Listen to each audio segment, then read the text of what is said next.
Testing, testing, 1, 2, 3. 而家聽唔聽到？ 1, 2, 3, 4, 5, 6, 7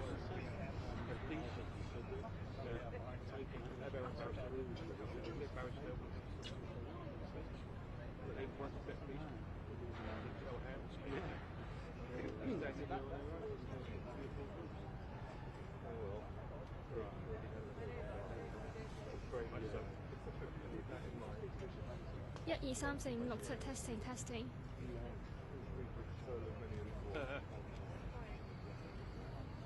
Yeah, well, there's also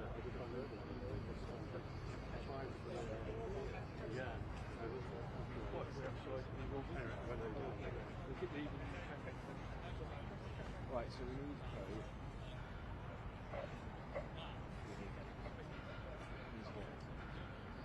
Where's code? She's just an interview. Yeah, I thought that was. Alright, so can you tell me what it is? So it looks like it's a save the computer, and then put the finger, and then it's play, and then it is review. I tell you, why didn't you line up here? Because it comes down here, so it's exactly thinking.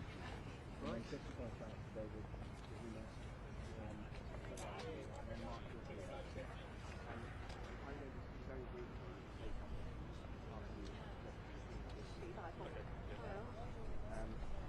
That's great. Right, is everyone comfortable with their remote? Yep. Excellent.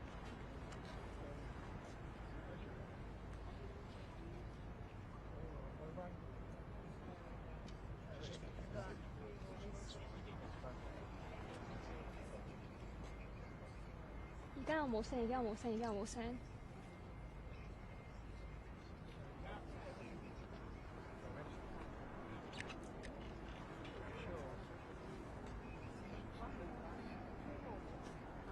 Testing, testing, 1, 2, 3. Testing, testing, testing.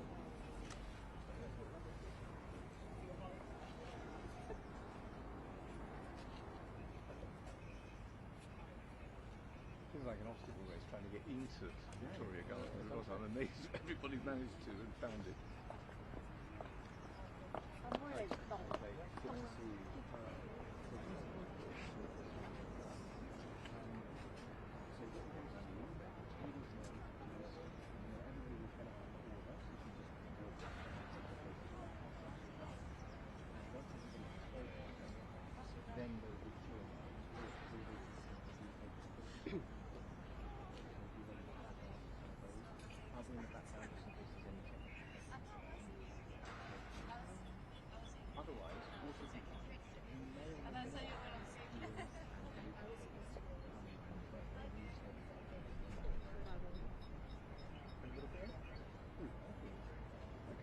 Let's start dead on.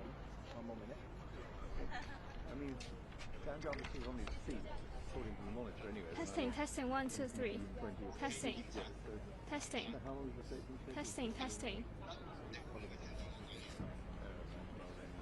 don't think you were at 6. Right, let's just get the time.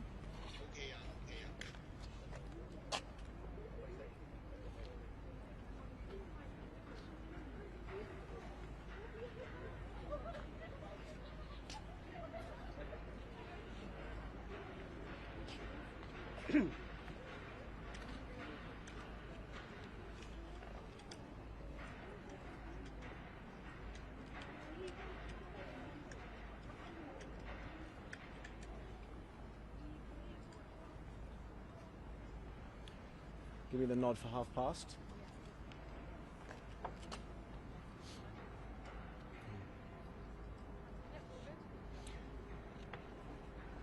Hello and welcome to this press conference hosted by the Interparliamentary Alliance on China on behalf of the residents of the Royal Mint Court Residents Association. To open the press conference, I'm going to give the floor to our chair, Lord Alton of Liverpool, who is the chair of the Joint Committee on Human Rights but is speaking in a personal capacity today. is also a member of the Interparliamentary Alliance on China and sanctioned by the Chinese Communist Party. Lord Altham. Thank you, Duke.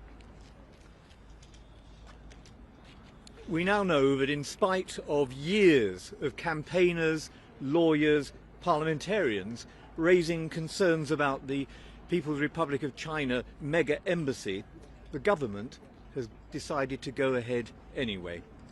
We are in a dangerous geopolitical moment. China is explicit about their desire for what they call the great rejuvenation of the Chinese nation. That ideology is not about fair competition on the world stage. It's about subjugating the United States and reshaping the international order in the image of the Chinese Communist Party. When Keir Starmer goes to Beijing with the title deeds to the mega embassy in his pocket, I hope he will take with him copies of the Joint Committee on Human Rights report on slave labour and our supply chains, and read those sections that deal with the use of Uyghur slave labour. I'll hope he takes with him a copy of our report on transnational repression, which deals with the sorts of things you'll hear from Chloe Chung about, who gave evidence to our committee and who has a 1 million Hong Kong dollar bounty placed on her head. And I hope that when he goes, he will raise the case of Jimmy Lai. It is outrageous that any British Prime Minister should go to Beijing whilst a British citizen is incarcerated, languishing, along with many pro-democracy campaigners in jails in Hong Kong and in mainland China. I want to say one other thing, that we stand at a very dangerous crossroads. This morning some of us heard from the chair of the Speaker of the US Congress, Mike Johnson, who is here in London at the moment. I cannot believe that when I heard Ronald Reagan speak here in the 1980s, when I was a young member of the House of Commons, in the middle of the Cold War, that it would have been conceivable that any British government would have given the keys to a new embassy in London, a mega embassy to the Kremlin, knowing what they stood for. And I find it amazing, having heard Mr. Johnson this morning, who referenced the case of Jimmy Lai and talked about this dangerous moment in our geopolitics. I cannot believe that we would want to be so out of step with our allies as to go ahead with this decision. We're going to hear from some very significant people now during this press conference. The first of them is Christopher Mung.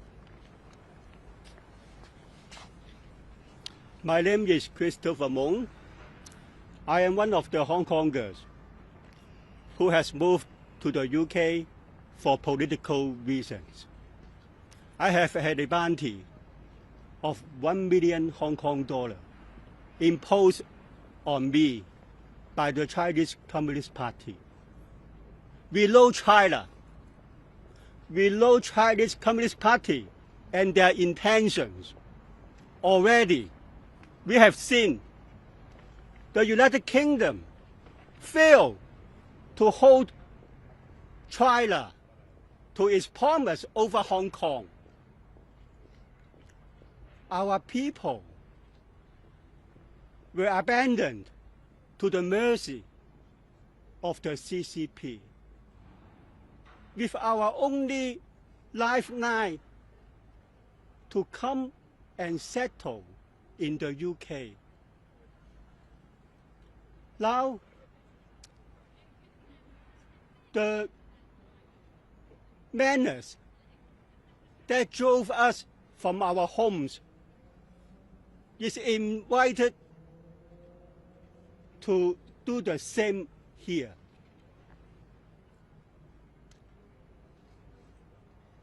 We are very much worried about this. This decision has struck fear into our hearts and made many regret of taking up the UK's promise of our safety.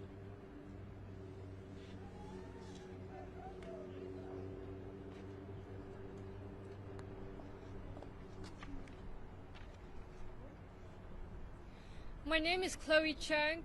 I'm also from Hong Kong and also have a bounty placed on me. I'm angry and disappointed at Labour's government's decision. We have held several large protests outside the Roman court, which have shown beyond doubt that the area is not suitable for an embassy. Major roads have been closed every time we have gathered, causing traffic chaos. We are also told that access to historic ruins on the site will be guarded by Chinese police. People like me will never be able to visit these sites of UK's heritage. I know that if I go in, I will never come out. This site will accommodate hundreds more Chinese state employees. We know what that means. More interference, more influence operations, and more intimidations of people like me.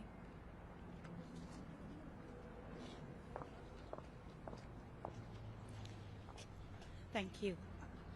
My name is Rahima Mahmood.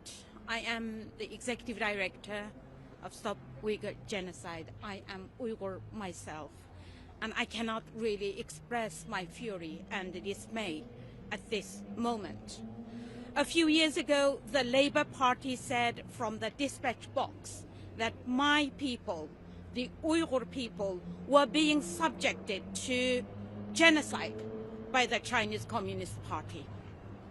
It is the same party and the very same people now who are caving into China's demand to build this monstrous embassy. I do not have words to express the grief of my people at being abandoned by those we had come to rely upon. While Uyghurs like me are enslaved, shut up in camps, our women sterilized, our children forcibly separated and subjected to state-run indoctrination, and our voices silenced by threats against us and our families. The UK government is inviting the criminals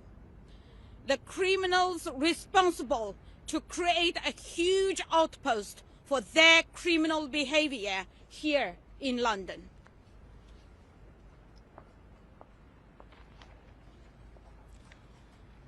My name is Mark Nygate. I am the Treasurer of the Royal Mint Court Residents Association. I am a resident on the Royal Mint and have been for 27 years, and when I first moved in there it was Crown Estate land. We residents have fought this application since we learned that our homes have been sold to China without warning. This has been a long David and Goliath fight. There is now only one way of stopping this, a judicial review. So I am today announcing that our judicial review to challenge the UK government's embassy decision begins today. We have to study the decision, but we think there are a number of grounds for review which we will develop. Firstly, predetermination. The possibility that the government did not have an open mind towards the application. Secondly, the redacted rooms. Whether or not it was lawful for the government to take a decision without knowing the purpose of large parts of that building. Thirdly, access to the Abbey ruins. Whether the compromise reached with the Chinese is lawful. Fourthly, some of the procedural issues, like for example the fact we have been asked to make representations on the basis of unpublished Foreign Office notes which have been unable to review. We have a GoFundMe which we can access to the QR code on this banner up here. If you want to contribute, we will fight this all the way. Thank you.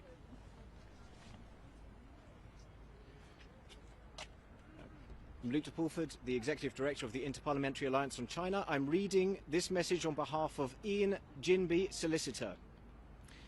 Ian Jinby of Mishkon Direya has been instructed by the Royal Mint Court Residents Association to commission Lord Banner, KC, to pursue a legal challenge against the decision of the Secretary of State to grant planning permission pursuant to the application made by the Chinese Embassy in the UK to develop Royal Mint Court into a new embassy.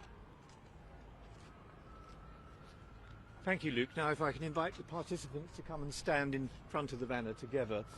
And thank all of you as well for being here. Obviously, it would be pretty pointless if we were just talking to ourselves. But if you have questions you want to ask any of the participants, could you just raise your hand, but also would you mind saying where you're from as well, because that will give our participants some idea of who they're speaking to. Who would like to go first? Gentleman here.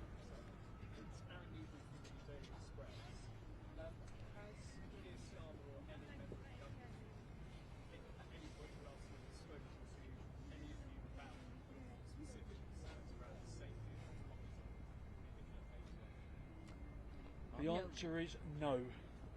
We've had nothing from them. Safety is clearly a key question for us. You heard from Chloe and Christopher about the bounties that are placed on them. There are at least 10 people who have bounties who are UK residents. And our Joint Committee on Human Rights, when we heard that evidence, said that China should be placed in the Foreign Influence Registration Scheme, as Iran and Russia have been. That has not happened, and they've even, of course, refused to use the word threat, but that is a word which the head of MI5 has used. So there's great confusion here, and I do worry for the people we've heard speak today about what the implications are for them. So thank you for that. Gentlemen.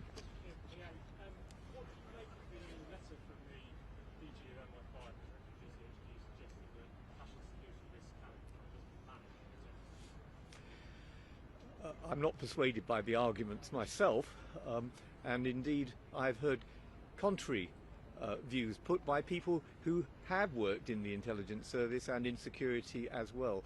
How do you manage people like the spies who have been operating across Parliament? How do you manage people who are working in espionage? I think unfortunately there is an expectation on our security services to do things that are completely impossible to do. Gentleman here. Thank you, Martin from AFP. Just now, Mr. Nigate said that he's announcing that the judicial review begins today. Yep. Can you clarify that? Well, As in, does it mean that you've launched the process, the legal process today, or your solicitors going the to? process. I wonder if Yeah. you could give Sorry. us a full answer. Yeah. The process that we've followed is that now that the document from the planning inspector has turned up, and now that the government made the announcement, we will pass that on to barristers to give us feedback. And that is the first stage of this process. Okay. Do you have anything to add to that? Yes, just that Lord Banner has been formally instructed. There will be now some reflection on the best way forward. There may be a pre-action letter. Of course, there has to be a hearing to see whether or not the judicial review will be accepted. But we anticipate that that's going to move pretty quickly. It may even move before the Prime Minister goes to China, but let's see. It's a very detailed planning decision from the planning inspector, and it all has to be pored over. Okay, so you haven't actually launched it today, it's just that the barrister's been instructed to kind of look into it and go ahead with this process. Yeah, well, the barrister has been instructed to go ahead with it. So yes, the grounds for the review will depend upon all of the detail which needs to be processed. Thank you. Gentleman here, member Lady Day.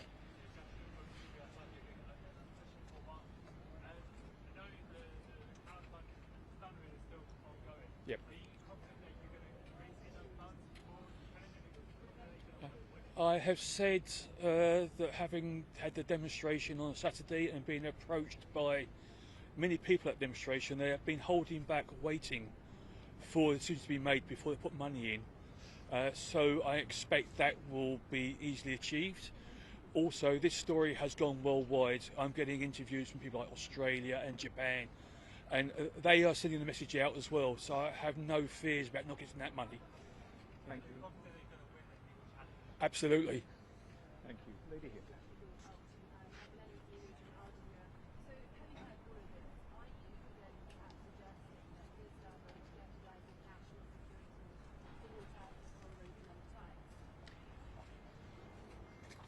There should never be a trade-off between national security and trade.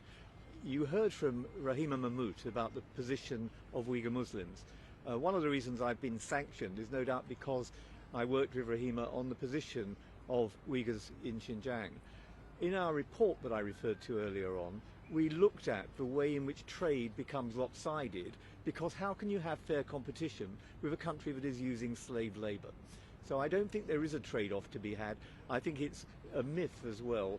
We have had far too much dependency on the People's Republic of China. We need to make ourselves more resilient, and that should be the top of our priorities, not making more trade deals with the CCP.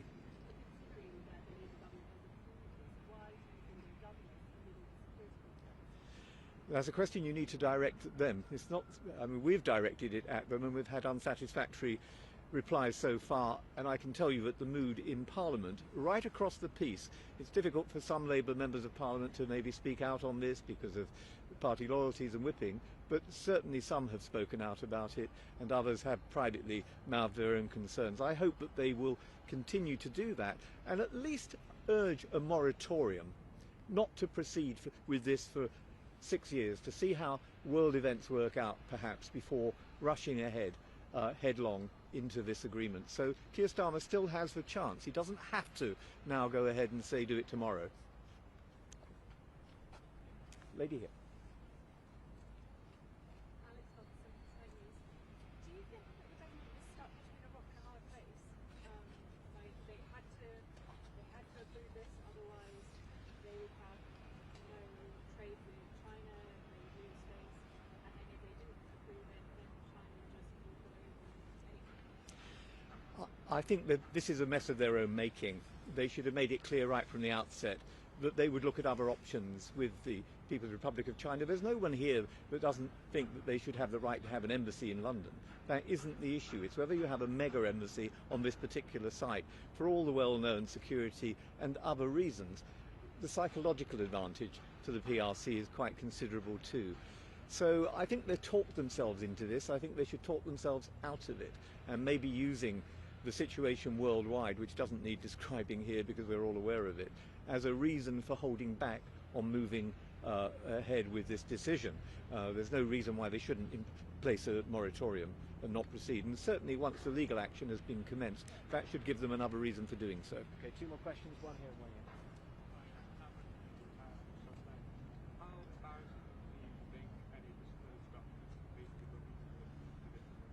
Disclosed documents in the judicial review. If it emerges through disclosure that the UK government gave assurances to the Chinese that they would get their embassy, then those assurances would have been unlawful. If that comes out through disclosure, anybody involved in that process is likely to have to resign. So it could be extremely embarrassing, it could be catastrophic for the government. But we tried to raise concerns about this earlier on and say this is what you're going to be facing if you allow this embassy. They went ahead anyway. Gentleman here.